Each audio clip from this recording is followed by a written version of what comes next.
The rock paintings of Bhimbetka are more than 20,000 years old. ভীমবেটকার rock পেইন্টিংগুলো হয় কত পুরনো? 20,000 বছরের পুরনো। ঠিক আছে, the rock paintings of Bhimbetka are হয় মোর দ্যান 20,000 ইয়ার্স ওল্ড, মানে 20,000 বছরেরও বেশি পুরনো। They are red, white, green or yellow in colour. সেগুলি হয় লাল, সাদা, সবুজ অথবা হলুদ রঙের। Phulmoni has never been to Bhimbetka to see the rock paintings of ancient men. Phulmoni has never been to Bhimbetka. Phulmoni কখনো ভীমবেটকায় যায়নি। To see the rock paintings of ancient men. To see মানে দেখতে, the rock paintings of ancient men মানে সেই পুরনো দিনের মানুষের দেওয়াল চিত্রগুলিকে।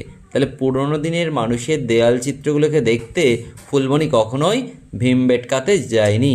ভীমবেটকা হচ্ছে মধ্যপ্রদেশের একটা জায়গা। ঠিক আছে, তারপরে দেখো বলছে but she has hard stories about the famous rock paintings from her teacher. But কিন্তু শি হ্যাজ হার্ড স্টোরিজ সে শুনেছে গল্প about the famous rock paintings এই বিখ্যাত দেওয়াল চিত্রগুলি সম্পর্কে বা শিলাচিত্রগুলি সম্পর্কে ফ্রম আর টিচার তার শিক্ষক মহাশয় থেকে। One day her teacher showed her a picture.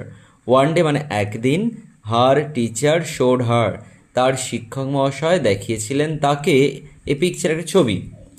She came to know that সে জানতে পারল যে it was the picture of a very famous cave painting of our country.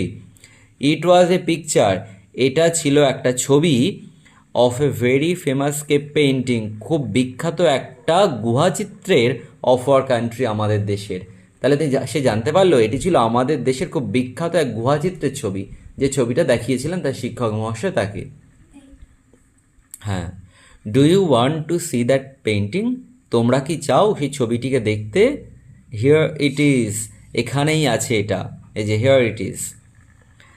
This is one of the paintings, এটি হয় ছবিগুলির মধ্যে একটি, found in the Ajanta caves, যেগুলোকে অজন্তা গুহায় দেখতে পাওয়া যায়। তাহলে অজন্তা গুহায় দেখতে পাওয়া যায় ছবিগুলোর মধ্যে এটি একটি। ইট ইজ আ ফ্রেস্কো, এটা একটা দেওয়াল চিত্র। ফ্রেস্কো মানে দেওয়াল চিত্র। অলমোস্ট 2000 ইয়ার্স এগো, প্রায় 2000 বছর আগে, সাম গ্রেট